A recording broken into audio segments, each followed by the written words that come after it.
NRI ആയ ഒരാളെ സംബന്ധിച്ച് നമ്മുടെ മുമ്പിൽ ഒരുപാട് അവൈലബിൾ ബാങ്ക് അക്കൗണ്ട് ഓപ്ഷൻസ് ഉണ്ട് പലതരത്തിൽ അല്ലേ. അതുപോലെ നമ്മൾ ഇൻവെസ്റ്റ് ചെയ്യാൻ മുമ്പോട്ട് പോവുകയാണെങ്കിലും അവിടെയുണ്ട് പല ടൈപ്പ് ഓഫ് ഓപ്ഷൻസ്. ശരിക്കും ഒരു NRI എന്നുള്ള രീതിയിൽ നമ്മൾ ഇന്ത്യൻ ഇൻവെസ്റ്റ്മെൻറ്റുകൾ ചെയ്യാനായിട്ട് ഏത് ബാങ്ക് അക്കൗണ്ട് ചൂസ് ചെയ്യണം, ഏത് ഇൻസ്ട്രുമെൻ്റ് അല്ലെങ്കിൽ ഏത് രീതി ചൂസ് ചെയ്യണം എന്നുള്ളത് വളരെ വ്യക്തമായിട്ട് മനസ്സിലാക്കി തരാൻ ശ്രമിക്കുക എന്നുള്ളതാണ് ഈ ഒരു വീഡിയോയുടെ ഉദ്ദേശം. Hi, this is Ken's million dots. Welcome to the video.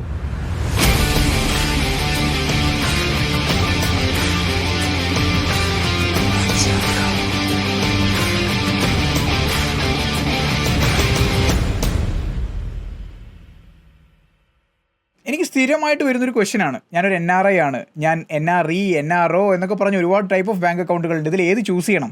ഞാൻ ഇൻവെസ്റ്റ്മെൻറ്റ് ചെയ്യാൻ പോകുമ്പോൾ തന്നെ പല രീതിയിലാണ് ഓരോരുത്തരും പറയുന്നത്, ഓരോ ബാങ്കുകളും ഓരോ ബ്രോക്കറുകളും പറയുന്നത്. ഞാൻ ഏതിൽ ഇൻവെസ്റ്റ് ചെയ്യണം എന്നുള്ളതൊരു വലിയ ക്വസ്റ്റ്യൻ ആയിട്ട്, ഡൗട്ടായിട്ട് നമ്മളോട് ഒരുപാട് പേര് ചോദിക്കാനുണ്ട്. So this video I will make this clarification. ഒരു NRI ആയ ഒരു വ്യക്തി ഡിഫറെൻറ്റ് ബാങ്ക് അക്കൗണ്ടുകളിൽ നിന്നും ഏത് ബാങ്ക് അക്കൗണ്ട് ചൂസ് ചെയ്യണം, അത് എന്തിന് ചൂസ് ചെയ്യണം? ഇനി ഇൻവെസ്റ്റ് ചെയ്യാനാകുമ്പോഴും ഇതേപോലെ 2-3 രീതികളുണ്ട്. ഈ രീതികളിൽ ഏത് രീതികൾ, PIS നോൺ PIS എന്നൊക്കെ പറഞ്ഞിട്ട് അതിൽ ഏത് ചൂസ് ചെയ്യണം, എന്തിന് ചൂസ് ചെയ്യണം എന്നുള്ളത് വ്യക്തമായിട്ട് ഞാനൊരു വീഡിയോയിൽ പറയാൻ ശ്രമിക്കാം. ഇതിലൂടെ ഈ ഒരു വീഡിയോ കഴിയുന്നതിന് മുമ്പ് നിങ്ങൾക്ക് വളരെ ക്ലിയർ ആയിട്ട് മനസ്സിലാവും നിങ്ങളുടെ ആവശ്യം എന്താണെങ്കിലും അതനുസരിച്ച് ഏത് ബാങ്ക് അക്കൗണ്ടും ഏത് ഇൻവെസ്റ്റ്മെൻറ്റ് രീതിയും ചൂസ് ചെയ്യണം എന്നുള്ളത്. So let's get right away into the video. നമ്മൾ ഈ വീഡിയോ 3 ഘടകങ്ങളായിട്ടാണ് പറയുന്നുണ്ടാവുക. ആദ്യം NRI ബാങ്ക് അക്കൗണ്ടുകളെ പറ്റിയിട്ടാണ്, ഡിഫറെൻറ്റ് ബാങ്ക് അക്കൗണ്ടുകൾ എങ്ങനെ എന്തെന്നുള്ളത്. പിന്നെ NRI ഇൻവെസ്റ്റ്മെൻറ്റ് രീതികളെ പറ്റിയിട്ടായിരിക്കും. പിന്നെ മൂന്നാമതായിട്ട് നിങ്ങൾക്ക് എങ്ങനെ നിങ്ങളുടെ ആവശ്യാനുസരണം ഏത് രീതി ചൂസ് ചെയ്യാം എന്നുള്ളതുമായിരിക്കും. അങ്ങനെ ഈ ഒരു 3 പാർട്ട് ഓഫ് വീഡിയോയിലൂടെ പോകുന്നതിലൂടെ നിങ്ങൾക്ക് പേഴ്സണലി സ്വന്തമായിട്ട് ചൂസ് ചെയ്ത് ഇത് മുമ്പോട്ട് കൊണ്ടുപോകാനാകും. സോ ആദ്യമായിട്ട് NRI ബാങ്ക് അക്കൗണ്ടുകളെ പറ്റിയിട്ടാണ് നമ്മൾ സംസാരിക്കുന്നത്. NRI അഥവാ നോൺ റെസിഡൻറ്റ് ഇന്ത്യൻസ്. ആരാണ് NRI എന്നുള്ള ക്വസ്റ്റ്യൻ വളരെ സിമ്പിളാണ്. ഒരു ഫൈനാൻഷ്യൽ ഇയറിൻ്റെ ഉള്ളിൽ 183 ദിവസത്തിൻ്റെ അധികം നിങ്ങൾ മറ്റൊരു രാജ്യത്താണ് താമസിക്കുന്നതെങ്കിൽ നിങ്ങളൊരു NRI ആണ്. ഇത് ഈ NRI എന്ന് പറഞ്ഞ് ഞാൻ ഈ സംസാരിക്കാൻ പോകുന്ന കാര്യങ്ങളൊക്കെ തന്നെ നിങ്ങൾ ഏത് രാജ്യത്താണെങ്കിലും, ഇനി കാനഡ, US, UAE, ഇത്ര ഏത് രാജ്യങ്ങൾ, സിംഗപ്പൂർ പോലുള്ള ഏത് രാജ്യങ്ങളിലാണെങ്കിലും ഇത് നിങ്ങൾക്ക് അപ്ലിക്കബിൾ ആയിരിക്കും. 183 ഡേയ്സിന് മുകളിൽ നിങ്ങൾ മറ്റൊരു രാജ്യത്താണ് നിങ്ങളുടെ ഇതെങ്കിൽ നിങ്ങൾക്ക് ടാക്സ് റെസിഡൻസി സർട്ടിഫിക്കറ്റിന് വേണ്ടി അപ്ലൈ ചെയ്യുകയും നിങ്ങൾക്ക് ഒരു NRI എന്ന് പറയുന്ന സ്റ്റേറ്റസ് നേടാനും പറ്റും. NRI ആണെങ്കിൽ ഫണ്ടമെൻ്റലി നിങ്ങൾക്ക് 2 ബാങ്ക് അക്കൗണ്ട് ഓപ്ഷനുകളാണ് ഇവിടെ ഉള്ളത്. ഒന്ന് NRE അക്കൗണ്ടും ഒന്ന് NRO അക്കൗണ്ടുമാണ്. ഒന്ന് നോൺ റെസിഡൻറ്റ് എക്സ്റ്റേണൽ അക്കൗണ്ടും ഒന്ന് നോൺ റെസിഡൻറ്റ് ഓർഡിനറി അക്കൗണ്ടാണ്. ഇത് എന്തിനാണെന്നുള്ളത് വളരെ വ്യക്തമായിട്ട് പറഞ്ഞുതരാം, സിമ്പിളായിട്ട്. ഞാൻ ഏറ്റവും മനസ്സിലാവുന്ന ഏറ്റവും സിമ്പിളായിട്ടുള്ള ഭാഷയിലാണ് പറയുന്നത്. I don't want to go to the complex side of it. Okay, NRE അക്കൗണ്ടുകൾ ഏറ്റവും സിമ്പിളായിട്ട് നോൺ റെസിഡൻറ്റ് എക്സ്റ്റേണൽ അക്കൗണ്ടുകൾ നിങ്ങളുടെ വരുമാനം പൂർണ്ണമായും നിങ്ങൾ താമസിക്കുന്ന രാജ്യത്ത് നിന്നാണെങ്കിൽ, അതായത് നിങ്ങളൊരു UAE റെസിഡൻ്റ് ആണെങ്കിൽ UAEയിൽ നിന്നുമാണെങ്കിൽ നിങ്ങൾക്ക് NRE അക്കൗണ്ടുകൾ ചൂസ് ചെയ്യുന്നതാണ് ഏറ്റവും നല്ലത്. NRE അക്കൗണ്ടുകൾ നിങ്ങൾക്ക് അൺലിമിറ്റഡ് റീപാട്രിയേഷൻ കിട്ടും. അതായത് നിങ്ങൾ സമ്പാദിക്കുന്ന പണം, നിങ്ങളുടെ NRE അക്കൗണ്ടിലുള്ള ഈ പണം നിങ്ങൾക്ക് എബ്രോഡ് അയക്കാൻ വേണ്ടിയിട്ട് നിങ്ങൾക്ക് യാതൊരു ലിമിറ്റും ഇവിടെ ഇല്ല എന്നുള്ളത്. അതുപോലെ തന്നെ ഈ NRE അക്കൗണ്ടിൽ നിങ്ങൾ ഏൺ ചെയ്യുന്ന ഇൻട്രസ്റ്റ് ഒന്നും ടാക്സബിൾ അല്ല, നിങ്ങൾക്ക് പ്രത്യേകിച്ച് പ്രശ്നങ്ങളൊന്നുമില്ല. അപ്പം നിങ്ങളുടെ ഇൻകം പൂർണ്ണമായിട്ടും നിങ്ങൾ ഇപ്പോൾ ഒരു എക്സാമ്പിൾ രീതിയിൽ UAEയിൽ താമസിക്കുന്ന വ്യക്തിയാണെങ്കിൽ അല്ലെങ്കിൽ മറ്റേതെങ്കിലും രാജ്യത്ത് താമസിക്കുന്ന വ്യക്തിയാണെങ്കിൽ നിങ്ങളുടെ വരുമാനം അവിടെ നിന്നുമാണെങ്കിൽ നിങ്ങൾക്ക് NRE അക്കൗണ്ടുകൾ ഉപയോഗിക്കാം. NRE അക്കൗണ്ട് ഉപയോഗിച്ച് നിങ്ങൾക്ക് അതിൽ നിന്നും വരുന്ന ഇൻട്രസ്റ്റുകൾക്ക് ടാക്സ് ഇല്ല, നിങ്ങൾക്ക് റീപാട്രിയേഷൻ എത്ര വേണമെങ്കിലും കിട്ടും. അതായത് അൺലിമിറ്റഡ് ആണ്, ഫ്ലെക്സിബിൾ ആണ്, കംഫർട്ടബിൾ ആയിട്ട് മുമ്പോട്ട് പോകാം. ഇനിയുള്ളത് NRO അക്കൗണ്ടുകളാണ്.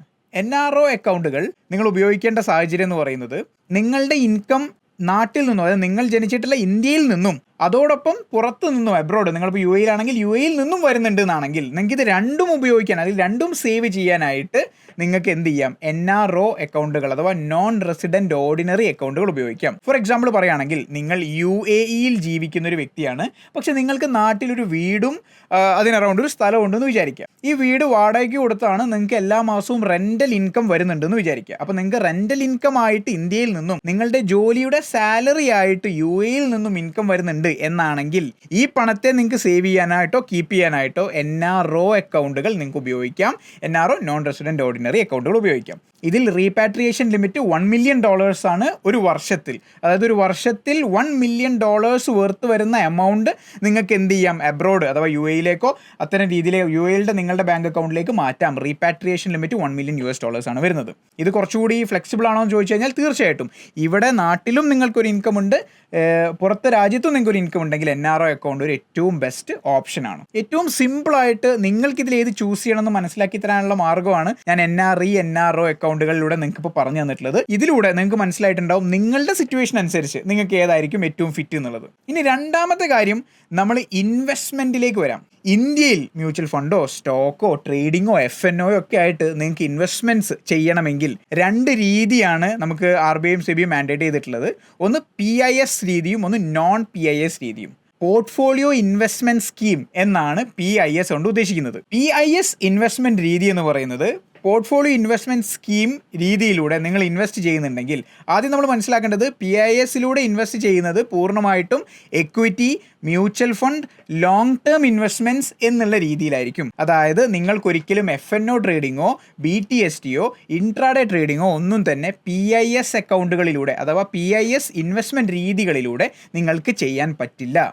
അതായത് NRE PIS കോമ്പിനേഷൻ ആണെങ്കിൽ ആണ് നിങ്ങൾക്ക് ഏറ്റവും ബെസ്റ്റായിട്ട് ഒരു ലോങ് ടേം ഇൻവെസ്റ്റ്മെൻറ്റ് മുന്നിൽ കാണുന്ന ഒരാൾക്ക് ചെയ്യേണ്ടത്. PIS എന്ന് പറയുന്നത് ഇത്രയേ ഉള്ളൂ, ഒരു portfolio investment scheme. Bank account നിങ്ങൾ നിങ്ങളുടെ ഒരു ബാങ്കിൽ നിന്ന് എടുക്കണം. നിങ്ങൾക്ക് ആ ഒരു PIS ബാങ്കിൽ നിന്നും ഒരു PIS ലെറ്റർ നിങ്ങൾക്ക് കിട്ടും. ആ ലെറ്ററും നിങ്ങൾക്ക് ആവശ്യമുണ്ടാവും. അപ്പോൾ ഏത് ബ്രോക്കർ വഴിയാണോ നിങ്ങളൊരു PIS അക്കൗണ്ട് ഓപ്പൺ ചെയ്യുന്നത് ആ ഒരു ബ്രോക്കർക്ക് നിങ്ങളുടെ ബേസിക് KYC ഡീറ്റെയിൽസ് ആയിട്ടുള്ള പാസ്പോർട്ടും, UAE പോലുള്ള രാജ്യമാണെങ്കിൽ അവിടെയുള്ള ID കാർഡുകളും ഇവിടെയുള്ള റെസിഡൻസി പ്രൂഫുകളും, ഇത്തരം വിസ ഇന്ന് നാട്ടിലാണെങ്കിൽ അതിൻ്റെ എമിഗ്രേഷൻ, ഇത്തരം കാര്യങ്ങളും ഇത് ബേസിക് KYC ആണ്.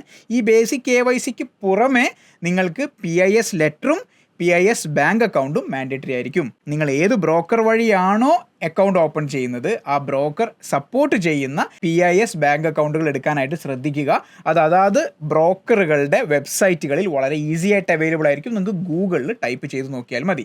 എക്സാമ്പിൾ രീതിയിൽ പറയുകയാണെങ്കിൽ ഒരു IIFL അക്കൗണ്ട് ഓപ്പൺ ചെയ്യാൻ പോകുന്ന ഒരു വ്യക്തിയാണെങ്കിൽ IIFL സപ്പോർട്ടഡ് PIS ബാങ്ക്സ് എന്ന് ഗൂഗിളിൽ അടിച്ചു നോക്കിക്കഴിഞ്ഞാൽ നിങ്ങൾക്ക് കാണാൻ പറ്റും. നിങ്ങൾക്ക് ഒരു PIS അക്കൗണ്ടും PIS ലെറ്ററും ഉണ്ടെങ്കിൽ ഒരു PIS ഇൻവെസ്റ്റ്മെൻറ്റ് രീതികളിലൂടെ കാര്യങ്ങളെ മുമ്പോട്ട് കൊണ്ടുപോകാൻ പറ്റും. ഇതിന് നിങ്ങൾക്ക് ആവശ്യമായ ബാങ്ക് അക്കൗണ്ട് NRE ബാങ്ക് അക്കൗണ്ടുകളാണ്. ഇവിടെ നമ്മൾ ശ്രദ്ധിക്കേണ്ട കാര്യം, ഇത് ഇൻവെസ്റ്റ്മെന്റുകൾക്ക് വേണ്ടിയിട്ടുള്ളതാണ്, ലോങ് ടേം ആശയങ്ങൾക്ക് വേണ്ടിയിട്ടുള്ളതാണ്. ഇനി നോൺ PIS അക്കൗണ്ടുകളാണ്, അതായത് non portfolio investment scheme based അക്കൗണ്ടുകൾ. എന്താണത്? അതെന്ന് പറഞ്ഞാൽ ഇത്രയേ ഉള്ളൂ, നിങ്ങൾക്ക് FNOയിൽ ട്രേഡ് ചെയ്യണം, ഇൻട്രാഡേ യൂസ് ചെയ്യണം. ഇത്തരം ആശയങ്ങളിൽ മുമ്പോട്ട് പോവുകയാണെങ്കിൽ നിങ്ങൾക്ക് നോൺ PIS അക്കൗണ്ടുകൾ ചൂസ് ചെയ്യാം. ഇവിടെ എക്സ്ട്രാ ഡോക്യുമെൻസിൻ്റെ ആവശ്യമില്ല. പകരം നിങ്ങൾക്ക് ആവശ്യമുള്ളത് NRO അക്കൗണ്ട് മാത്രമാണ്. പക്ഷേ ഇവിടെ ഒരു പ്രോബ്ലം ഉണ്ട്. ഒരുപാട് ബ്രോക്കേഴ്സ് നോൺ PIS അക്കൗണ്ടുകൾ സപ്പോർട്ട് ചെയ്യുന്നില്ല. ഇതിൻ്റെ റീസൺ മറ്റൊന്നുമല്ല, PIS അക്കൗണ്ടുകളുടെ രീതികളിൽ സെറ്റിൽമെൻറ്റ്സ്, നമ്മൾ സ്റ്റോക്ക് വാങ്ങുകയും വിൽക്കുകയും ചെയ്യുന്ന സെറ്റിൽമെൻറ്റ് നടത്തുന്നത് ബ്രോക്കറല്ല, PIS ബാങ്കാണ്. പക്ഷേ നോൺ PIS അക്കൗണ്ടുകളിൽ ഈ സെറ്റിൽമെൻറ്റ് നടത്തേണ്ടത് അവിടെയും ബ്രോക്കറിന് പകരം ഒരു തേർഡ് പാർട്ടിയെ വെക്കുകയും അത് ബ്രോക്കറിനൊരു കൺഫ്യൂഷൻ ഉണ്ടാക്കുകയും ചെയ്യുന്നതുകൊണ്ടും ചാർജ് വൈസ് വയബിൾ അല്ലാത്തത് കൊണ്ടും കൂടിയാണ് ഒരുപാട് ബ്രോക്കേഴ്സ് അത് സപ്പോർട്ട് ചെയ്യാത്തത്. പക്ഷേ there are brokers which support non PIS account. Zerodha അത്തരമൊരു ബ്രോക്കറാണ്. സെറോദയിൽ നോൺ PIS അക്കൗണ്ട് നിങ്ങൾക്ക് എന്ത് ചെയ്യാം, ഓപ്പൺ ചെയ്യാനും പറ്റും. ഇനി നമ്മുടെ ചോദ്യം ഇത്രയേ ഉള്ളൂ, ഞാനെന്ന് പറയുന്ന വ്യക്തി ഏത് ബാങ്ക് അക്കൗണ്ടും ഏത് ഇൻവെസ്റ്റ്മെൻറ്റ് രീതിയുമാണ് ചൂസ് ചെയ്യേണ്ടത്? Very very simple. നിങ്ങളുടെ ഇൻകം കൂടുതലായും അല്ലെങ്കിൽ നിങ്ങളുടെ ഇൻകം പൂർണ്ണമായും നിങ്ങൾ ഇപ്പോൾ താമസിക്കുന്ന അബ്രോഡ് രാജ്യത്ത് നിന്നാണ്, അതിൽ UAE പോലുള്ള രാജ്യത്ത് നിന്ന് അല്ലെങ്കിൽ സിംഗപ്പൂർ പോലുള്ള രാജ്യത്ത് നിന്നാണെങ്കിൽ നിങ്ങൾ NRE ബാങ്ക് അക്കൗണ്ടുകളാണ് ഉപയോഗിക്കേണ്ടത്. നിങ്ങൾക്ക് 2 സ്ഥലത്തു നിന്നും, അതായത് ഇന്ത്യയിൽ നിന്നും പുറത്തെ രാജ്യത്ത് നിന്നും ഇൻകം ഉണ്ടെന്നാണെങ്കിൽ NRO ബാങ്ക് അക്കൗണ്ടുകളാണ് ഉപയോഗിക്കേണ്ടത്. സിമ്പിൾ. ഇനി നിങ്ങളൊരു ലോങ് ടേം ഇൻവെസ്റ്റ്മെൻ്റ് ആണ് നോക്കുന്നത്, മ്യൂച്വൽ ഫണ്ട് ഇൻവെസ്റ്റ്മെൻറ്റ്സോ ഇൻഡിവിജ്വൽ സ്റ്റോക്കുകളിൽ ലോങ് ടേം ആയിട്ടോ ഇൻവെസ്റ്റ് ചെയ്യാൻ ആഗ്രഹിക്കുന്ന ഒരാളാണെങ്കിൽ നിങ്ങൾ എടുക്കേണ്ട ഇൻവെസ്റ്റ്മെൻറ്റ് രീതി എന്ന് പറയുന്നത് PIS ഇൻവെസ്റ്റ്മെൻറ്റ് രീതിയാണ്. ഇനി അതല്ല, നിങ്ങൾക്ക് FNO, സ്പെക്കുലേറ്റീവ്, ഇൻട്രാഡേ, BTST പോലുള്ള സെറ്റപ്സിലാണ് ട്രേഡ് ചെയ്യേണ്ടത്, അല്ലെങ്കിൽ ഇൻവെസ്റ്റ്മെൻ്റ് അല്ല, ടെക്നിക്കലി ട്രേഡിംഗ്, ആക്റ്റീവ് ട്രേഡിംഗ് ചെയ്യേണ്ടതെങ്കിൽ നിങ്ങൾ ഉപയോഗിക്കേണ്ടത് നോൺ PIS അക്കൗണ്ടുകളാണ്. വളരെ ക്ലിയർ ആണല്ലോ. ഇനി ഇവിടെ ബാങ്ക് PIS കോംബോ ഇങ്ങനെയാണ് വരുന്നത്. NRE PIS അക്കൗണ്ടുകളും അങ്ങനെയാണ് ഇൻവെസ്റ്റ്മെൻറ്റ് രീതികൾക്ക് പോവുക. നിങ്ങൾക്ക് PIS അക്കൗണ്ട് ഓപ്പൺ ചെയ്യാൻ NRE അക്കൗണ്ടുകളാണ് വേണ്ടത്. ഇനി നിങ്ങൾക്ക് നോൺ PIS അക്കൗണ്ട് ഓപ്പൺ ചെയ്യാൻ NRO നോൺ PIS അക്കൗണ്ടുകളാണ് വേണ്ടത്. സിമ്പിളാണ്. നിങ്ങൾ NRE PIS മെത്തേഡ് ഉപയോഗിച്ച് ലോങ് ടേം ഇൻവെസ്റ്റ്മെൻറ്റ്സ് ചെയ്യാം. NRO നോൺ PIS അക്കൗണ്ടുകൾ ഉപയോഗിച്ച് നിങ്ങൾക്ക് intraday, BTST, FNO, futures and options പോലുള്ള ട്രേഡുകളിലേക്കും മുന്നോട്ട് പോകാം. നിങ്ങളൊരു NRI ആണെങ്കിൽ നിങ്ങൾക്ക് നിങ്ങളുടെ ഇൻവെസ്റ്റ്മെൻറ്റ്സ് മുന്നോട്ട് കൊണ്ടുപോകാൻ ഏത് രീതിയാണ് ചൂസ് ചെയ്യേണ്ടത് എന്നുള്ളത് ഈ ഒരു വീഡിയോയിലൂടെ നിങ്ങൾക്ക് മനസ്സിലായിട്ടുണ്ടാവുമെന്നാണ് ഞാൻ കരുതുന്നത്. ഇനി ഇതിന് അറൗണ്ട് എന്ത് ഡൗട്ട്സോ സംശയങ്ങളോ ഉണ്ടെന്നാണെങ്കിൽ you can actually ask your questions on your comments. ഞാൻ തീർച്ചയായിട്ടും അതിന് റിപ്ലൈസ് തരുന്നതായിരിക്കും.